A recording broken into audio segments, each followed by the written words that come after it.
Welcome to Living the Reclaim Life podcast. I'm Denisha. We're glad you're here for conversations that revive hope, inspire healing, and encourage you to live a vibrant life with Christ. So grab a cup of coffee as we chat with today's guest. Recently, we celebrated 6 months of podcasting. And you know how some podcasts have those little bells and whistles? Well, this is a moment that I wish we had sound effects. We were just informed that we are at the top 5% of podcasts globally. And so we really want to say thank you for listening, for sharing, and for believing in the power of testimony. We aren't just sharing stories. We're sharing stories to show what God can do in someone's life and for us to see that if He can do it for them, He can do it for you. And today's episode will be no different. I've invited my friend Micaella Clay to be with us today. She also goes by Mica. So as Mica shares her story today, you are going to see the grace and the goodness of God in her life. So let's dive into my interview with Mica Clay. Mica, I'm so excited to have you on the podcast today. And I know that your birthday is coming up next week. Tell us about that. I'm super excited. I'm probably literally the only person in my family who gets as excited about birthdays. My son is already threatening me because his birthday is the end of August and he really does not want to celebrate in any way, shape, or form. And I'm like, hey, this is my birthday month. This is my birthday week. This is my birthday day. Then it's back to my birthday week and back to my birthday month. But birthdays are super, super important to me because I don't know when my birthday is. I have a birthday from the state of Illinois, from Department of Job and Family Services, but my actual birth certificate is considered a certificate of live birth, and they don't really know when I was born. So birthdays to me are super special just because I feel like everybody should celebrate the day that God gave you to this world. And I hopped out and said, ta-da, I'm here. So the birth date that's on your birth certificate then, that's on your certificate of live birth is not necessarily the day that you came into this world. Right. It is definitely not the day that I came into this world. They estimated my age. My brother and I were abandoned.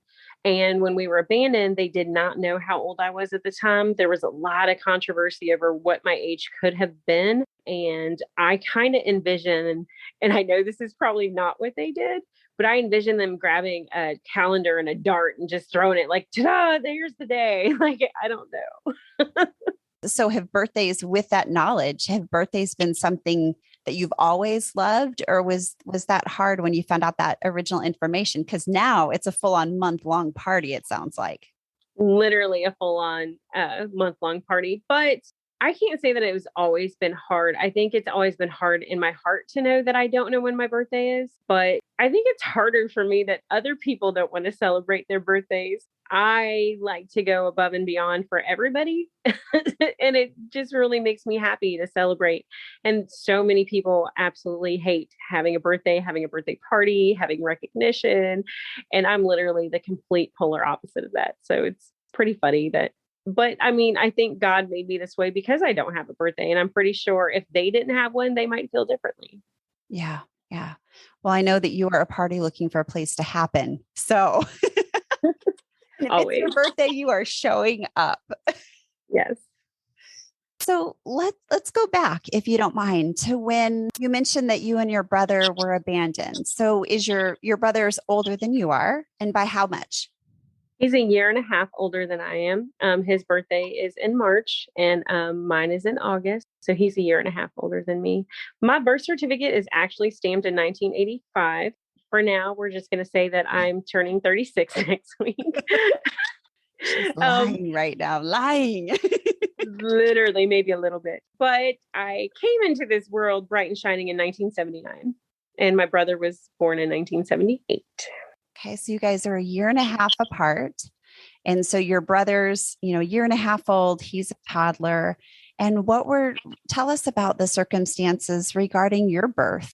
I found out later on in life that I was actually born through an abortion. And that is why they don't know exactly when I was born. I was born at a clinic. It was believed to either be in Minnesota or Illinois. I was abandoned in Illinois. So not 100% positive on that. But we do know that they believe that it was in evacuation. I can't talk today, but yeah, that's what they think it was. So they think that she did not know how far along she was. And when she went to the clinic to have the abortion, that is when I came out and said, ta-da, here I am. However, they do think that she panicked. And when she did, she left my brother at the clinic with me, and then took off. They don't know how long the clinic workers had me until they brought me to the hospital. They do believe that I was a little bit older. So they think that they did try to keep me for some reason or try to hide what had happened. Maybe it wasn't 100% a legal clinic. We don't know. We do think that there's a possibility it was on a migrant farm. So, those are all really just massive guesses for everybody at this point. But the certificate of live birth that I do have comes from the state of Minnesota, not from the state of Illinois, where we were abandoned. Don't know how they came up with that either, but we were placed in foster care. We could not be adopted because we didn't have anyone to sign for us to be adopted. So we stayed in foster care for quite a few years. My brother and I were in 36 homes by the time we were in school. Wow. 36 homes in 5 or 6 years. Yeah. And I know that you're really passionate about helping kids in foster care as well. And so that passion probably comes out of your own experiences in there. When 5 or 6 came around, how were you able to be adopted by your parents now? So we believe, well, not just believe, we know that my birth mother did go back to the Department of Job and Family Services in Illinois at one time. And I kind of imagine the conversation that she had, like, hey, I dumped some kids a few years ago. And, I dumped my son really, because I do believe that she was surprised that I was alive because didn't have a name or anything like that. Didn't have a name, didn't have a birthday, but she did give them my brother's birth certificate. So that's how he has his information. And when they went to question her about me, she disappeared. But before she did, she signed the papers saying that we could be adopted. And then we were able to finally stay in a home. The parents that adopted me, I tell people all the time, and it sounds super corny and cheesy to people who just don't understand what God can do. But I tell people I was meant to be in that family. God ordained those two people to be my parents. We could not be more of a fit. And I know people that have actual birth family that don't treat them as well as my mom and dad have treated us over the years. So I know how incredibly blessed I am to have who I have in my life. Yeah, and it's so beautiful that they were able to take both of you together as siblings. Yes, I tell everybody it was a buy one, get one free, and he was the free one. Oh, that's funny.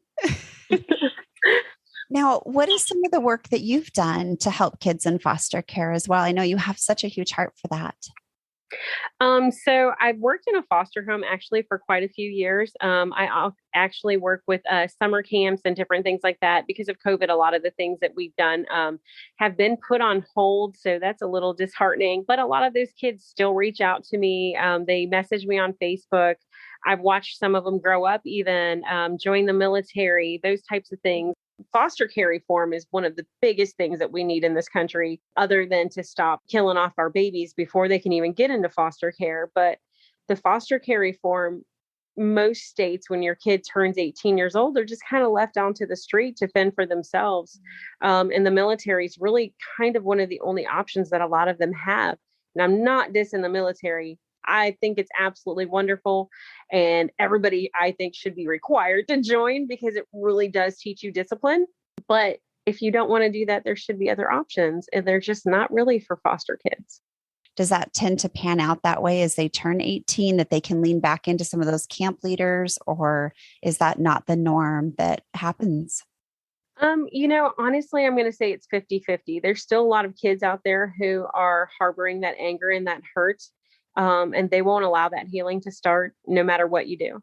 And they won't be the ones who reach back out. But then there's the other ones that get a kind of little bit of glimpse of what love and care truly is. They let down their guard long enough to see that you're real and that you're not that person who's going to hurt them. You're not that fake person. A lot of the times I could tell you when I worked in the foster home, the first thing that they yell at you is, you don't understand. And I'm like, actually, but I do. Yeah. I used to be you. And that made such a huge difference to those kids to know, like, oh, wait, you were in foster care? Oh, wow. And it really did change the perspective of what they were seeing coming from me as a human being. Like, oh my gosh, Miss Mica really does get it. Like she was me at one time. And so that kind of changed that dynamic for them too. I bet that establishes a lot of trust. It does. It definitely establishes trust, but then they could also see that you're not just somebody who could be trusted, but somebody who's genuine. Mica, you come out of foster care, you find this amazing family, and I've had the privilege of meeting your parents even for just a moment, and seem amazing from all the things that you've said. So you end up in this amazing family, this amazing home, and then you come to be an adult. How old were you when you learned your story? I mean, obviously you knew that you were in foster care, you knew you were adopted, but how old were you when you discovered the circumstances behind your birth and realized that your birth certificate wasn't really your birth certificate and your birth date might not have really been your birth date? Obviously wasn't. How old were you when that began to kind of unpack, and how did it affect you? Well, if I tell you how old I was, it's going to give away how old I really am now. No, because I was actually 35. Somehow I just stayed that age all these years. It's so weird. But no, I actually was 35 years old when I found out that I had survived an abortion, and that, a lot of the things that I had questioned over the years is, why doesn't my birth certificate say anything on it? It literally has my name and like Ramsey County, St. Paul, Minnesota, and nothing else. And it's stamped in 1985. Like I never understood. My brother's has a time and a day and a wait, and these nurses and doctors and all these people sign this stuff, and mine doesn't have anything. And I just never understood why. And I had fought for so many years trying to get my birth records unsealed that it just took one person to be like, hey, I'm just going to off the record give you some information and talk to you a little bit about what you're wanting to know. Because the other thing is I had a lot of health issues, still have a lot of health issues. And I was terrified that my kids were going to have the same problems that I had. Are they going to have a heart condition? Is their liver going to go bad on them? These types of things. Because I have quite an extensive health history, and I was terrified for them. And I think that fear is what led the woman who spoke to me to actually open up and say, look, your kids aren't going to get what you have. You were born prematurely. They think that you were probably born right at the end of your second trimester, the beginning of your third trimester, because your mother tried to have an abortion. And most people in those circumstances would have been devastated or angry or hurt. And I honestly was relieved. The very first time that I heard it, the first thing that I felt was relief. And it was because I knew my kids weren't going to have these issues. I knew my brother's kids weren't going to have these issues. And that really changed my heart for them. The fear was gone. And then it gave me a different perspective of looking at my birth mother and thinking, you didn't just walk away. I've been angry. I've been hurt. But most of all, I feel really bad for her. And I feel bad that she felt like the only choice that she had at that point in time was to make that decision. I'll never know really what was going on in her heart or with her at that time, but I wanted to be able to tell her, like, I forgive you. I'm not going to be able to do that, but I really wanted to. Yeah. Yeah. I can imagine. So as you begin to even find out, first, I just want to say, I love hearing the forgiveness in you, because you and I know each other really well. We have walked through some pretty deep waters together, girl, over the last couple of years. And I know how much you mean that those aren't just words coming out of your mouth to say that you forgive her, but I've watched you really walk out of that love and forgiveness and understanding that, she was going through something that was hard and made a decision and did the best she could at the time. And this is what happened through that. But I just want to say that I've really watched you walk out that forgiveness, and that's not easy. And it's not. And I know that a lot of other people in my circumstance may not have been as forgiving, but I'm really good with empathy. Mm-hmm. And I tell people that all the time. Empathy and sympathy are not the same thing. You can feel sorry for somebody and still not understand, but I'm really good at putting myself in somebody else's shoes. I will never be able to 100% put myself in her shoes, but I would like to think that if it was on the other side, that she would have forgiven me. But I can't imagine what life must have been like with a 2-year-old finding out that you're pregnant, not knowing what you were going to do about this, what type of relationship that she might have been in. I don't know. She could have been in an abusive relationship. He could have been great. We'll never know the answers to those questions, but I still think that there was a lot of fear involved just by the fact that she left the way she did. I wouldn't think that you would just run out of this place and disappear and leave everything behind if you had a solid heart and background to everything. Like, there was definitely something really troubling going on in her life. Yeah. And there's that empathy coming out in you of putting yourself in her place and trying to figure out how she felt and what she would have been going through at the time. I just think that's really beautiful because it's not easy news to hear. And I'm so thankful for the person who let you in on the information and let you peek a little bit to find out, some of that history. Right. And you were mentioning a lot of health issues. And was that predominantly from you being born prematurely? So they do believe that it was.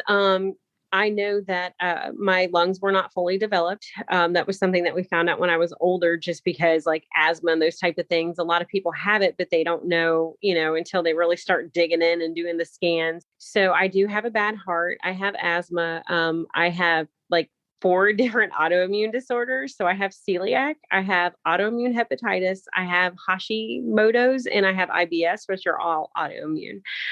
So my immune system is pretty dang fragile. And they do think that there's a possibility they'll never 100% link it to abortion because they don't want to say it out loud. Let's face it. They don't want to give it any more power than what they think that it already has. And so I don't think that they're ever going to physically say it's because you went through an abortion. It's going to be because I was premature. It's going to be because traumatic birth, my favorite 2 words that I've heard the That's in your doctor medical say. records, right? Traumatic birth. Yeah. Traumatic birth is in my medical records. So nobody actually physically wants to say it, but we know where it came from. Yeah. Yeah. One of the things that I hear in a lot of our stories as survivors is those family secrets, where you didn't know your story until you were 35. I mean, it's been like a year, right? Right. Literally just this year. And, we have a lot of family secrets, I think and we don't have to be a survivor in order to have those, some secrets under the rug that, our families just kind of pushed away. I think that's a very normal thing. I don't think there's too many families that probably don't have some secrets. But Right. if someone were listening and thinking, wow, and if I had found out that, or they found out maybe some news that they didn't know, that has lingered in their family for a long time, and then to find out as an adult, just give me your thoughts on that. What would you say to a friend who came to you and said, wow, I just found out this major family secret of mine that impacts my life and my kids' lives, and how do I handle that? What advice would you have for them? In all honesty, I have to depend on the secret and how life altering and life changing it was. Because sometimes the secrets can be a blessing. Mine was. It ended up being a blessing because I was able to find out that my son and my daughter and my nieces and nephews weren't going to have the same health issues that I had, which has always been like a really big fear for me. Some are not going to be a blessing. So it really just depends on what they brought to me. But the one thing that I feel like I would really, really want to tell them is before you get angry and before you get hurt, you have to take a minute to actually absorb this information, let it set into your heart so that you can start to feel peace and calmness before the storm, because you're going to need it. Especially if there's like a massive secret going on. I've heard about, rape and molestation and all those types of things. People around you are going to be affected too. So you have a choice whether to be their peace or whether to be their storm. You got to kind of make the right choice with that one, because everything that you do is going to affect them too. Isn't that truth? Thank you for that. Yeah. I know the older that I've gotten, the more things have kind of unpacked from my family boxes. And it's been interesting to look at it. I think that's a great perspective. I love that you said, are you going to be their peace or their storm? That's so true. That's coming to that place of empathy and realizing that there's reasons behind everything too, that we don't always get to see. Absolutely. You have a very big passion for different verses in the word, like Isaiah 54:17, that says, no weapon formed against me shall prosper. And I love that because that is my feisty friend, Mica, right there. Like, no weapon. I just see you like, no weapon formed against me will prosper. And you've lived that out. You've had a lot of health things come against you. You've had a lot of information, right, come in at times you did not expect it. And how do you live that out? How do you live out that living on the upside? Because, friend, the one thing I know about you is you are not a victim of your circumstances. And you are always a warrior and somebody who's going to persevere. So give us a little insight into that piece of Mica. So honestly, that piece of Mica came from a really amazing deacon that I got to know over the years. Deacon Norm has been definitely a prayer warrior and part of my backbone for years. And I remember him speaking one time at one of our youth ministry things that we were doing at church. He was kind of explaining, no weapon formed against you shall prosper. And in my heart, I just knew, I was like, wow, like, you're right. Like, look, I'm here. I've made it all this way. And I've had so many things come against me. And here I am, still living, still making it through. And then I started realizing, not just realizing, I mean, everybody should know where there's God, the devil's right around the corner, right? He's going to be there to knock down everything that is good, take away hope and break you into fearlessness, and doesn't want it, right? He doesn't want you to be fearless and strong. He wants you to be fearful and sad and sorrowful. And you just know with him right around the corner that when you say no weapon formed against me shall prosper, I'm saying it to him every single time, because I really feel like he's been the one right around the corner, just trying to knock me down over and over again. And I'm like, guess what, buddy? I'm right here. You might as well give up. It's not going to work. You've tried. You tried to take it through my mother. You tried to take it through my family. You've tried to take it through these attempts on my life over the years. You've tried to take it through my friends. You've done everything that you can to break me, but I'm still standing, and I'm going to continue to do that, because nothing that you can do is going to break me, because ultimately, the end of the day, I still have God, I still have my peace, and I still have life. My other saying on the other, so that's a tattoo, by the way, for those of you who don't know, it's a tattoo on my wrist. And on my other wrist, I have another tattoo, and it says pura vida. And what that means is pure life. And pure life is a way of saying, no matter what happens in your life, no matter what you're going through, that somebody else is going through something worse, so that you should still feel blessed for what you do have. And that's why both of those are so important to me. It's not just, knowing that no weapon formed against you shall prosper, but it's knowing that those weapons that have been formed are fighting against other people, and they have had it worse. I look at even the other abortion survivors out there and know how amazingly blessed I am to be whole. Even though I have the health issues that I have, there's people that are suffering way more than I am, and that will continue to suffer as this is still allowed to be done to them. I know how blessed I am to be who I am and even have a voice to speak when they can't. I think your story has a unique way of humanizing the unborn. And all of us as survivors have that unique ability to think of how close you were to not having a voice, and yet you do. And that's so just amazing. You and I, a couple of weeks ago, got to sit in Schulenburg, Texas. I forgot the two, Nancy was telling me the two cities that it's between. Remember that? It's like it's a small place, but it was amazing. So literally the middle of nowhere. Yes. That's what she's trying to say. Which is kind of exactly, I think, what we all needed.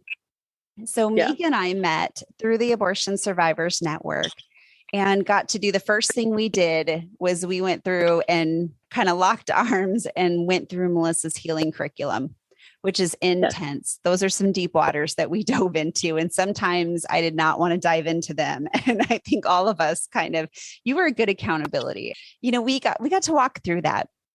And I'm telling you, I'm so grateful for those times of crying on the phone together and just opening up those places. I'm a huge believer in you have to feel it to heal it. And so as we walked through, we had to acknowledge and embrace our stories, and we came out of it in a really beautiful place and super good friends.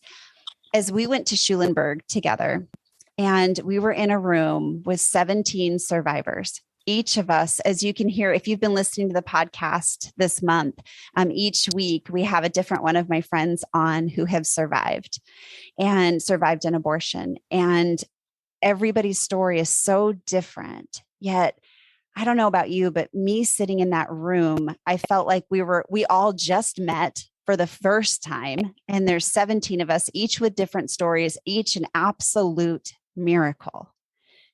And as I looked around the room, it was like we had so much in common, even though we were strangers. And that was my moment of aha. How did you experience being at retreat and sitting in there with 17 people, getting to know them? Mica was also our photographer. So all of the pictures that you're seeing on LifeSite News, and gosh, they're all over. Every time I open up one of my emails of a pro-life thing, I'm like, oh, there we are. Wow, that's kind of crazy. And so Mica was our brilliant photographer behind the retreat. But how did you experience it personally? So I can say for me, one of the hardest things in my life has been being adopted. I am really close with a few family members on my dad's side and literally no one on my mom's side. And then I have my brother and my nieces and nephews and my kids, but my story kind of always felt like it was so uninclusive. I never fit in. And it was so hard for me growing up, going through school, going through life without fitting in. One of the hardest things actually to do in my whole entire life is to be around my husband's family, because they literally all look alike. They act alike. They sound alike. It's crazy how similar they are to each other. And that is a big trigger for me. So that being said, it was literally the first time in my life where I was able to sit in a room and not feel like I stood out, not feel like I didn't belong, which is funny because the name of the retreat was You Belong, but without the corniness in there, like of saying it, I really did feel like I belonged. And I can honestly say in the 35 years of my life that I've never, ever felt like I belonged anywhere until that day. Makes me want to cry. Don't you do it, woman. If you cry, I'm going to cry and everybody's going to be crying. No. But I truly, truly mean that. And I think a lot of people have to remember that though we all have such different stories, we all do have that same heart deep inside us of not belonging, of not feeling like we were meant to be here. When you started your life knowing that somebody was already trying to get rid of you before you even made it into this world, it's a hard thing to deal with and a hard thing to handle. And then to know that, especially in my case and in the case of other people, that you weren't just left there, you were left again and again and again, and you weren't chosen. It's amazing to know that eventually I was chosen. I was chosen by God. I was chosen to live. I was chosen to be somebody that I didn't expect myself to be. And I got to sit in a room full of 16 other people who were literally just like me, who have had those same hurts and those same pains of feeling like they didn't belong somewhere. It's not true. And as we've gone through the healing curriculum, there's been so many survivors that says, I felt like I was looking into my life, or I felt like I was outside of my family looking in. Even I've heard survivors say that, even who were raised by their biological families. And I experienced that. Like I felt like I was outside of my family, yet I was in, and, I was kind of an only child because my sister was 18 years older than me. But yeah, that feeling of belonging was so powerful for me as well. And I think many of us, that was a weekend to remember for sure. And we made history because there has never been 17 abortion survivors in the same place at the same time, getting healing and equipping and look out, right? Right. It feels like a sacred time to me. It's not just a sacred time to me, but there's power in what's going on. There's power in what's happening in our lives. And I think the more that we come together, the harder it's going to be for people to deny that we exist. They're starting to see us, they're starting to hear us, and they know that there is a voice to those little voiceless faces that have been out there all these years. And thank God for social media nowadays, because it's spreading and people are really starting to see who we are. And there's a lot of people going, wait, you're a what? Mm-hmm. How does that even happen? So we're going to have the good, the bad, and the ugly. But again, no weapon formed against us shall prosper. So we're going to fight against everybody who brings that negativity. But the one thing to remember about every single one of us that I did see is we were all so full of love. Mm-hmm. Yeah. There wasn't one person in that room that didn't have so much love to offer to the person sitting next to them. Isn't that true? And so much love as they talked about their mom, their dad. I mean, that was something that just blew my mind. You know, we could sit in a room, be real bitter together, and that was not at all what you experienced. It wasn't. It was all the grace of God that was so evident. Yeah. Yeah. Absolutely. Mica, thank you so much for sharing. I really appreciate you and our friendship, and appreciate you just sharing a little bit about you and a little bit about your story. Is there anything that you would like to say as we conclude today? There's so many times in life that I think you're going to look in the mirror and you're going to feel like you don't belong in this world, whether it's because you were adopted or you're an abortion survivor, or you don't even know why you feel this way.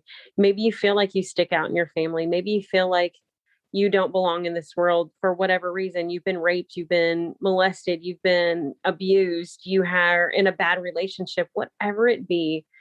What you have to remember is that you are chosen.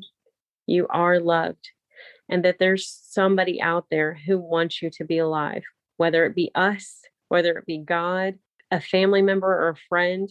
You know, we talked about the fact that you never know whose life you're going to change. That smile on your face could be your purpose of living. Don't negate the fact that you have a purpose in this life. Just don't stop. We are here. I'm here. So if you're listening and you feel like I'm not serious, grab Denisha's number, ask her what mine is. I'm here to talk to you 24/7. Not a problem for me, 100%. Because I don't ever want to leave this world feeling like there's anybody who's ever come into contact with me who doesn't know that they are loved. And I know that I feel and have always felt like I was very loved by you from day one when we were total strangers over a Zoom call. So Mica, you just launched and took a very brave step after retreat, and you launched a Facebook page that you've been talking about for a while. And I'll put that in the show notes as well. But what is it called so everybody can find you on there as well? So that is Gabriel's Army. I named it after Gabriel, the archangel, who is a messenger of God. Gabriel had a lot of different cloaks that he wore. Gabriel is an angel, messenger. And that's what we really are trying to do. We're trying to send that message to people, that we're here, that we did survive, that we do belong, and that you are loved. So that's where you would find me. It's under Gabriel's Army, but Micaella Clay is right after that. So Denisha can put that in her notes, because you're never going to be able to spell it without it. At least they're not trying your middle name. Oh my goodness. Let's not go there. We don't have a long enough show, dear. That is very true. But yeah, for sure. Just take away from everything that there are people out here who want to hear from you, and that you are not insignificant in this world. You do have a purpose and you were chosen. Just because you don't know what it is doesn't make it any less important. Amen. Amen. Thank you, friend. I appreciate you. I appreciate you. Thanks for listening. I pray you found hope in today's conversation and maybe even feel a little less alone in your story. Stay connected with us on Facebook and Instagram at Reclaimed Story. Want to learn more about living a reclaimed life and how you can be a part of our growing community of reclaimers? Check out our website at reclaimstory.com. All of those links and more will be in the show notes. And if you enjoyed this inspirational podcast, be sure to subscribe, rate, and review. That is a huge help in helping us reach more people to live the reclaimed life. Thank you so much for listening.